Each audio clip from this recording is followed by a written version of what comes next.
va s'intéresser au tableau féminin.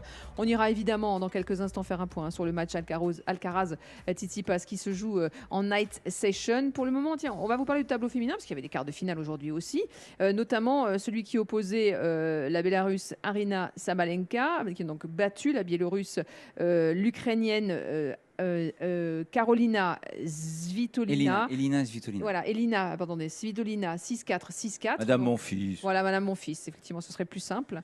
Et il y a eu un incident diplomatique, on peut le dire, donc battue par Sabalenka, éliminée du tournoi. La joueuse ukrainienne, donc Madame mon fils, a été sifflée et huée par une partie des spectateurs du cours central lorsqu'elle a refusé de serrer la main de son adversaire biélorusse. Alors, l'adversaire biélorusse s'est défendu. Je vous propose de l'écouter et on en parle après. En voilà une question difficile. Je ne soutiens pas la guerre, ce qui signifie que je ne soutiens pas Loukachenko. Voilà, c'est court. Voilà, elle a tenu à s'expliquer effectivement en disant que elle ne sait pas pourquoi il y a toute cette polémique. Elle est restée au filet en fait, hein, Benoît Mélin. Elle attendait effectivement l'Ukrainienne. L'Ukrainienne, comme à chacun de ses matchs, quand elle affrontait une adversaire russe, est partie s'asseoir parce qu'en fait ils ont convenu d'une espèce d'accord de ne pas se serrer la main, de se saluer sans se serrer la main. Et Svitolina a fait ce qu'elle avait fait les matchs précédents, sauf que là, la Biélorusse l'attendait. Cédric Pioline ou Benoît Mélin qui veut parler.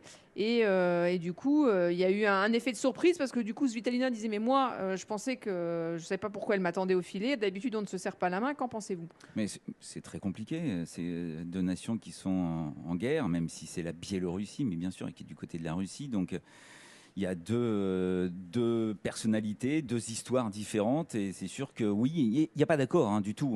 Ils ne se mettent pas d'accord avant en se disant on ne va pas serrer la main et tout. Non, voilà. Les joueuses ukrainiennes, en général, depuis le début de cette guerre... Oui, quand c'est un accord, c'est plus une espèce de pratique. On ne serre plus la main des joueuses russes et biélorusses. Donc ça se fait habituellement. Quand Svitolina a battu Kasatkina, joueuse russe, là, bizarrement, le public a applaudi Svitolina alors qu'il n'y a pas eu de serrage de main non plus. Et là, aujourd'hui, c'est l'inverse. Donc, parce que, effectivement, Sabalenka s'est posé les deux mains sur le filet en disant tiens, viens me serrer la main. Et je trouve ça étrange qu'elle l'ait fait, puisqu'on rappelle que Arina Sabalenka, depuis le deuxième tour de Roland-Garros, refuse de participer aux conférences de presse parce qu'il y a trop de questions justement sur ce conflit.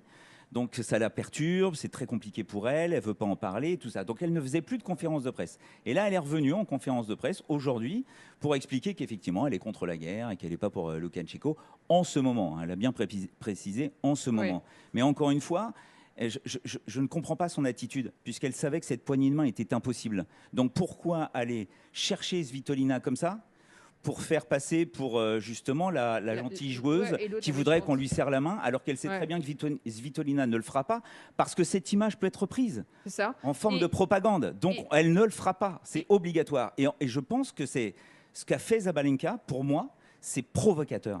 C'est pas intéressant, c'est pas intelligent en tout cas. C'est exactement ce qu'a posé comme question effectivement un journaliste à Svitolina en disant est-ce que Sabalenka voulait enflammer la situation en attendant au filet?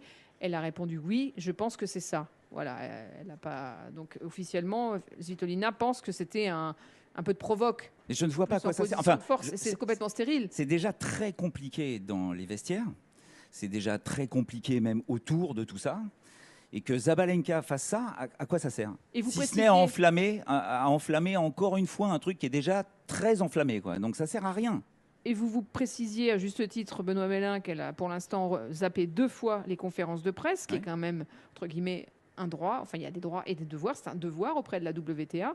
Et elle n'a pas été sanctionnée à ce stade. Parce que Roland-Garros a mis en place justement pour le bien-être des joueurs et des joueuses, si jamais il y a des sujets comme ça qui les perturbent, eh bien, il leur accorde la possibilité de ne pas participer aux conférences de presse. Ça avait commencé avec Naomi Osaka en pleurs. On s'en souvient. Voilà, qui était un peu perturbée aussi. Pourquoi pas? Pourquoi pas? Ça ne me dérange pas. Tant mieux si c'est pour le bien-être des joueurs et des joueuses, pourquoi pas? Mais ça, encore une fois, c'est à deux vitesses. Et puis pourquoi le public, il y a 2 jours, applaudit Svitolina et aujourd'hui siffle Svitolina? Enfin, il est quand même très spécial, le public, cette année sur Roland-Garros. Versatile, c'est ça.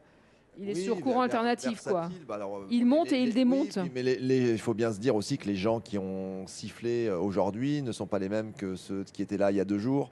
Donc ça, mais oui, c'est bien pour ça que il ne faut pas mélanger le sport et la politique. On le voit bien. On voit bien que c'est stérile. On voit bien que ça sort rien de bon. Alors que le sport, comme la musique, sont les deux éléments ou les deux secteurs qui sont universels et qui sont faits pour rapprocher les gens, qui sont faits pour faire vivre des émotions.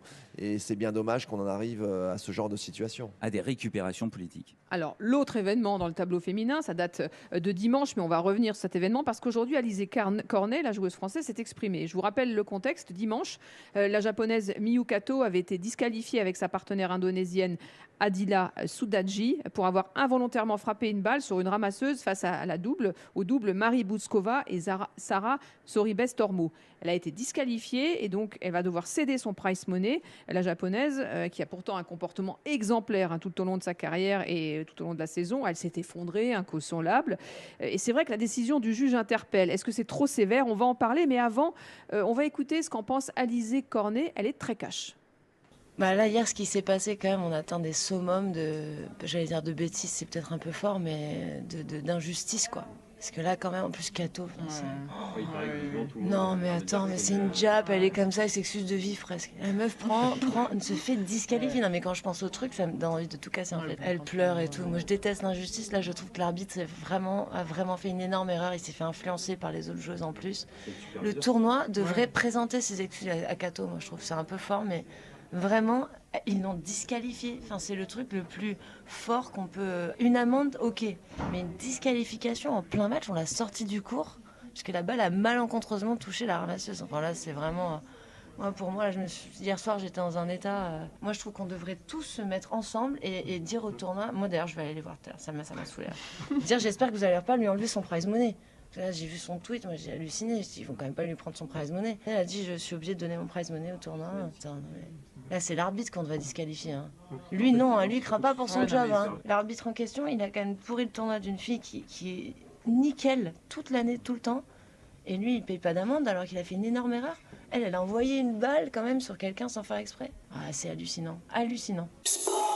Le coup de gueule, on peut le dire, le cri de gueule même d'Alizé Cornet contre le juge, la décision.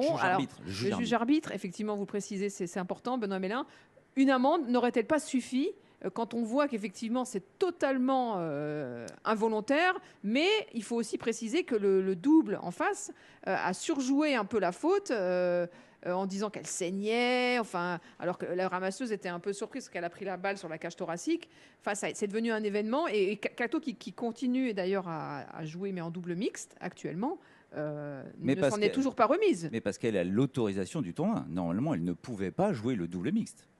Oui, parce qu'elle était disqualifiée. Oui. Et là, ils ont dit, bon, écoute, effectivement, disqualification, mais on te permet de jouer le double mixte. Mais encore une fois, il y a des décisions à deux vitesses. Moi, j'avoue que je ne comprends pas. Il y a des règles. Donc, si on veut suivre les règles, effectivement, Kato doit être disqualifié. Mais en même temps, Mira Andreeva, 2 jours avant, qui balance une balle dans le public intentionnellement, elle, de frustration dans son premier set...